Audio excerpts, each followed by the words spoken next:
Entrepreneurial TV, first episode on this program. Today we are going to look at idea generation techniques. There are several idea generation techniques, but we want to look at very important ones so far as idea generation technique is concerned.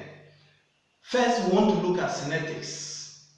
Synetics is basically one of the important ways of looking at how to generate idea with an unusual ways.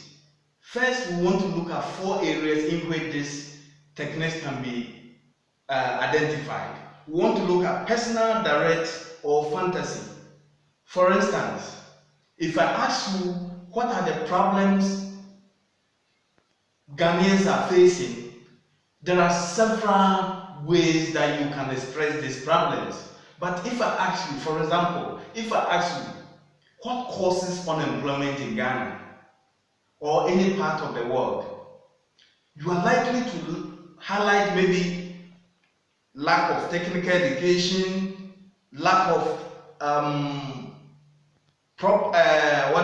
lack of proper schooling system, and several other factors. Okay, but let's go straight to this point. If I ask you what causes unemployment in Ghana, let's look at some of the points that people are likely to list. The first one is because there's no work skills. Then I want to probe it further. So what will make people not to have skills?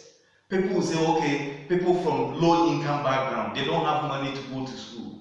Then I'll probe further to ask, what will make people to have low income? There are thousands of factors that people might likely to list. So we can look at them sequentially. All the points that they highlight, we critique each of the points. Then we realize that we have a chain of responses. Through that, then we are getting to a solution to the problem. Sometimes it's not even related to issue of unemployment. Somebody might just start by saying that, oh, okay, because we don't grow so many trees in Ghana, that is contributing to what? Unemployment. That is unusual way. But the person can identify factors, and at this point, eventually you realize that it's making a point. So that is one of the ways we can actually develop another techniques from this synetics. It's an unusual way of getting a new solution to a problem.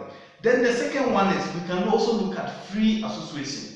When we talk about free association, basically we are trying to look at a word or a phrase that is actually related to the problem that we are trying to. So what this one means is you attempt to add something to the word that you have already. For example, if I put there maybe a product, for example, a product. If I say Coke, so let's keep on adding words to Coke. So we can have Coca-Cola, African Cola, Mecca Cola, U-Cola, V-Cola, all the colas. So we realize that free association, or for example, you can have champion, you can have greatness. These are all free association techniques you can use to generate new idea, which might not be the original one, but you come out with something from the original idea, and then you develop a new idea from it. Let's also look at forced relationship. Forced relationship. If you look at forced relationship, it's actually looking at product relationship that is existing between existing products. For example, if I ask you, let's say, the relationship between paper and sugar, somebody will pause and say, wait a minute, what are you talking about? But indeed, there's a relationship between paper and soap. Okay? Somebody could say we can use the paper to wrap the soap. Okay? That is one of them. That is the relationship that is existing between paper and soap. Equally, you can also list two products that you want your ideal line to pass through, so that you list the relationship between them. Through that, you are getting a new idea from it. So that is the forced relationship. You force the relationship between the two, and you realize that there are new ideas coming out of that already existing product. You also look at attribute listing. That is also another method of generating new idea. Attribute listing. If I ask you, what is the list and attribute of soap, or a soap made in Africa, you keep on saying, oh, we use it, it's soft. Some will also say it's hard. Some will also say it leathers. Some will say it doesn't leather, and so on and so forth. These are all attributes of soap. So you can pay critical attention to the most important one, the weak ones. Okay, for example, somebody will say it doesn't lather easily. That is a major point for you. So then you say, okay, can I make a soap that lather quite better than the already in the market?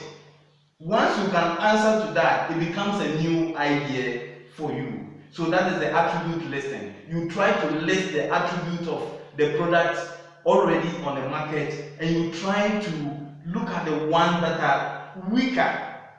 Through that, then you can add value to the one that you want to make. That becomes a new idea for you. Then we also look at dream big approach. Dream big approach. We are saying that this dream big approach, once you have the idea, please, once you have the idea, try to imagine the solution of the idea in mind. Try to imagine the idea in mind. And then you, without looking at the constraints or the limitation associated with the idea or the resources that will be required to actually implement such idea. Then later we can look at how we can practically solve that. So you dream big. You don't have to narrow that idea. You have to think about it in a great way so that you can develop it further. So you dream big, but we started small. Then the next one is methodological analysis. Methodological. Actually, we try to look at, with this approach, we try to look at alternative use of an idea that you already know. Alternative use. If I ask you what is the use of maybe baseball bat, somebody will say, oh, okay, alternative use. Maybe you can use it for self-defense. You can use it for perhaps maybe as a form of weapon or something. That is the alternative use of that. So you can equally list a product.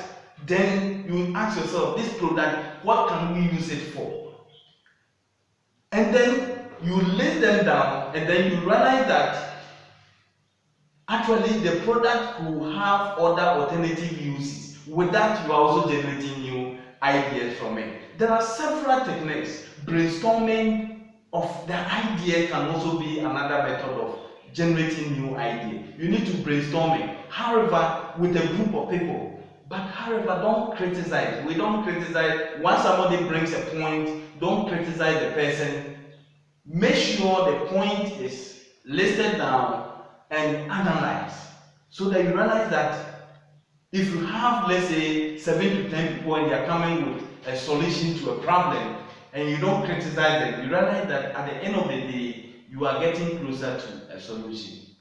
This is where I end with idea generation technique. Next week, I will start with how to develop business opportunity from this idea that we have generated. Thank you.